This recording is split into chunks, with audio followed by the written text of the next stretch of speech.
Bismillahirrahmanirrahim. Assalamualaikum warahmatullahi wabarakatuh. Rabbi shrah li sadri wa yassir li amri wahlul 'uqdatam min lisani yafqahu qouli. Saya Nur Sri Mulyani, alhamdulillahirabbil alamin. Pada kesempatan kali ini insyaallah akan membahas resum mengenai ma'rifatul insan, di mana ma'rifatul insan ini terdiri dari dua kata. Yang pertama ma'rifah yang berarti mengenal, dan juga insan yang berarti manusia. Pada bagian pertama ini akan membahas tentang ta'riful insan, di mana ta'riful insan ini mengenai pengenalan manusia. Sebelumnya, sudah tahukah kita siapakah diri kita ini? Sampai-sampai Allah memerintahkan kepada malaikat untuk bersujud kepada Adam alaihissalam. Kemudian, dari manakah kita berasal? Lalu, untuk apakah kita diciptakan dan akan kemanakah kita setelah meninggal? Kita manusia adalah salah satu makhluk yang Allah ciptakan di muka bumi dengan peranan yang sangat penting. Kemudian Allah menciptakan manusia dari dua unsur. Yang pertama unsur bumi dan yang kedua unsur langit. Dikatakan dari unsur bumi karena manusia diciptakan dari tanah, dan dikatakan unsur langit karena setelah proses penciptaan fisiknya Allah meniupkan ruh pada rahim ibunya.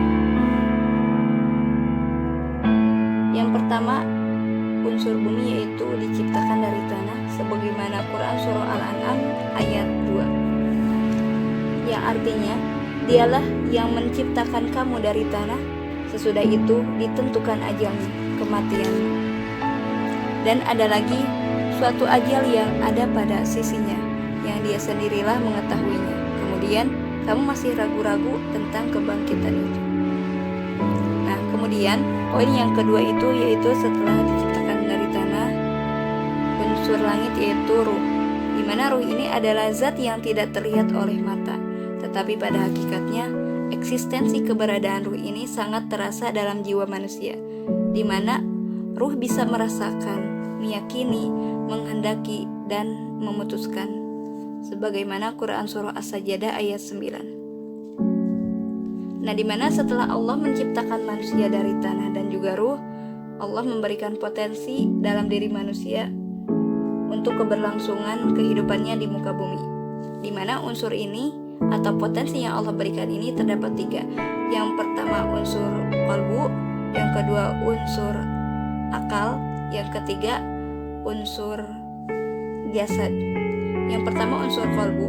Qalbu yang dimaksudkan di sini ini bukan berarti hati berbentuk fisik, tetapi secara hakikiah qalbu ini adalah organ-organ yang bersifat sir atau tidak berwujud, tetapi keberadaannya ini bisa kita rasakan. Qalbu ini abstrak dan termasuk unsur rohani, tetapi bisa merasakan haru, bahagia, suka, duka. Kemudian pada qalbu inilah terlahirlah azam atau tekad, keputusan, niat, kemudian rencana yang bersumber dari keyakinan.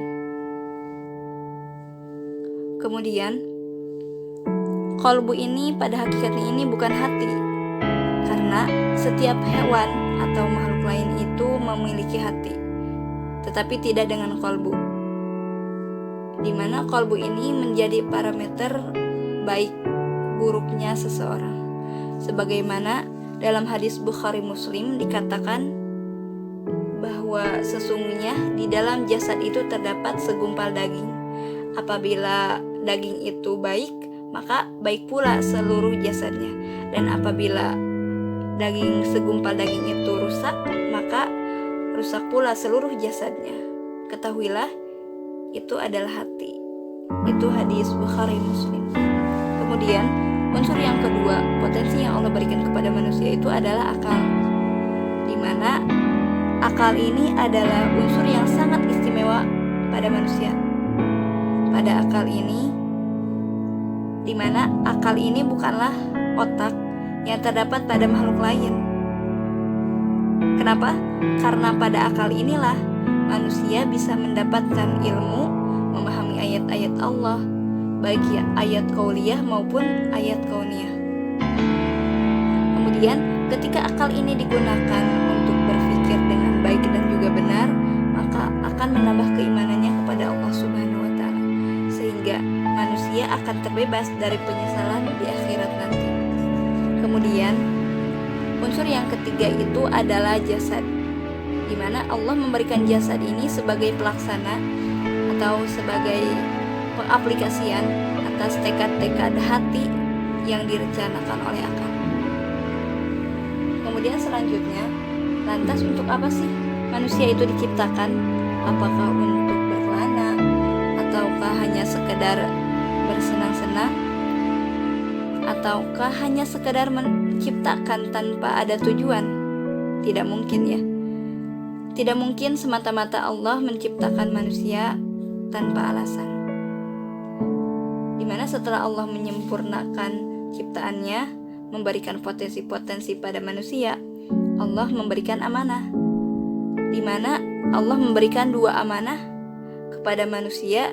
Apabila amanah tersebut terselesaikan, maka Allah memberikan balasan di akhirat nanti. Amanah yang pertama itu adalah amanah untuk beribadah kepada Allah, sebagaimana Quran surah Az-Zariyat ayat 56 yang artinya, Aku tidak menciptakan jin dan manusia melainkan agar mereka beribadah kepadaku.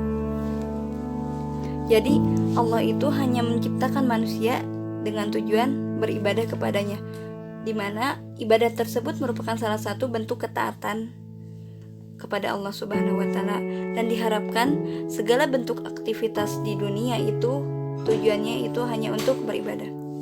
Kemudian amanah yang kedua itu adalah menjadi khalifah di muka bumi, sebagaimana Quran surah Al-Baqarah ayat 30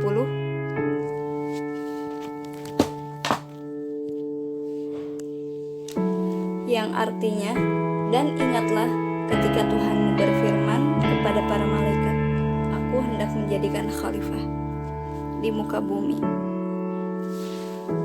Kemudian tidak semata-mata Allah menjadikan manusia itu sebagai khalifah jikalau Allah tidak mengetahui. Allah memberikan potensi kepemimpinan yang sangat luar biasa, yaitu akal pikiran, sehingga manusia bisa memanfaatkan sumber daya yang Allah ciptakan dan menciptakan peradaban yang sangat luar biasa. Kemudian manusia hendaknya sebagai khalifah fil ar bisa menegakkan keadilan, memakmurkan bumi, tidak berbuat kerusakan, dan melaksanakan amal ma'ruf nahi mungkar. Kemudian poin terakhir yaitu balasan. Allah memberikan balasan kepada manusia selama manusia itu hidup di muka bumi.